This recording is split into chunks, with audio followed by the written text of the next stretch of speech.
Welcome back to another video, guys. It's your boy Jemmy, and today we're going to be doing an overview on the Vector and seeing if it's really worth buying with your credits. So first off, we're just going to go through the overview and the background of the gun just to give you guys more insight about it. The Kriss Vector series is a family of weapons based upon the parent submachine gun design developed by Kriss USA, formerly Transformational Defense Industries. They use an unconventional delayed blowback system combined with an inline design to reduce perceived recoil and muzzle climb. The Kriss Vector is basically a submachine gun that originates from the United States of America and is manufactured by Kriss USA. It has the specifications of 6 pounds, which is pretty light, a length of 24.3 inches, which is pretty long but still manageable to carry around, and an ammunition caliber of .45 ACP. Now that you know the basic functionality of the Vector, let's go look in game and see how well it performs. As we delve into the Vector's stats in game, you can see that it has a damage output of 35 at the range of 20 studs, which goes down all the way to 18 around 90 studs. The key feature of the Vector is its firing rate of 1200, which is really insane for its class. The gun has a really tight hipfire spread and really good sight accuracy. However, there is a lot of vertical recoil for this gun, requiring players to pull down. The Vector has 25 bullets in the magazine, 26 when chambered, and it also has an ammo capacity of 150. Finally, the Vector can be shot from an automatic, semi-automatic, or burst firing mode in that order. Now that we know the in-game specifications of the gun, let's go over the pros and cons of it. As stated earlier, the Vector has a firing rate of 1200, which gives it a ridiculous damage output in close quarters combat. When you combine this feature with a tight hipfire spread, fast movement speed, and quick reload time, you get this roaming beast of a monster. The gun has no horizontal recoil but suffers from vertical recoil, which is completely fine because horizontal recoil is much harder to control.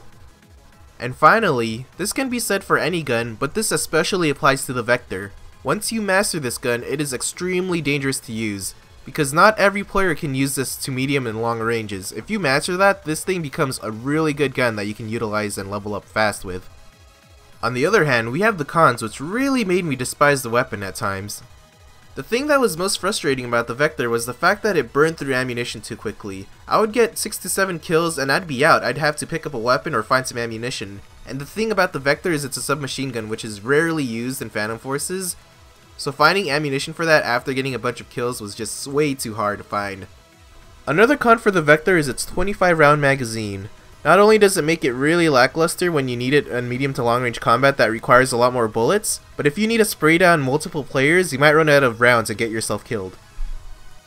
And the thing about the Vector is, you burn through so much ammunition because you have a lackluster bullet range and an increased damage loss over long distance. And what does this mean?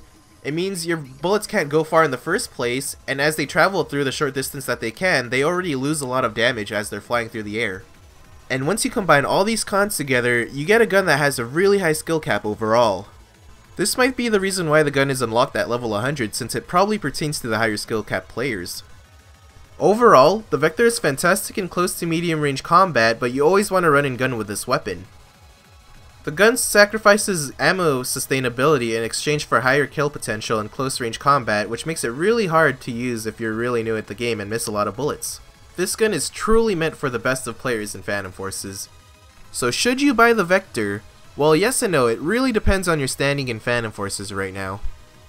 For example, guns that you could buy with CR would be the AK-74, AKM, Honey Badger, the Scar Hammer, and the RPK family. Those guns overall just sound a lot better for me, and they're a lot cheaper with CR. And let's say you are a high level like 70 or something, you would still have to spend a lot of Robux just to get the Vector since it's unlocked at level 100, so that would be a really high curve you'd have to go over just to get the freaking gun. However, if you're a really high level and it won't put a dent into your CR, or you're just a low level but you have all the money in the world, I mean, go for it. The gun is really fun to use and it's really capable of doing its thing. So follow what your heart desires, but just remember there are a lot of better choices over the Vector. My final overall rating for the Vector is 2 fidget spinners over vanilla ice cream. The name's Jemmy, and I am definitely not a weeaboo. Hey you, yes you. This is a black background, but you know, you could if you could drop a like and comment down so I can like your comment. You know, that would be good. You should really drop a like so I can get out there.